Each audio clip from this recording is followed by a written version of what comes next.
Second day of Christmas na po.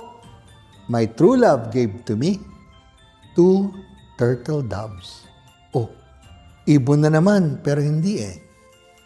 2 turtle doves nag-signify ngayon na may lumang tipan at may bagong tipan. Palagi po silang magkasama. Hindi lang isa o yung pangalawa. Palagi po magkasama.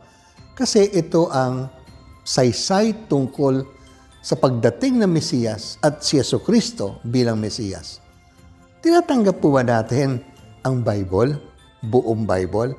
At hindi lang yun, binabasa pa po natin. Kasi pag binabasa po natin, sabi nga ni Saint Jerome, ignorance of the Scriptures is ignorance of Christ. Oh, wag tayong maging ignorante. Basahin po natin ang binigay na Diyos, salita ng Diyos.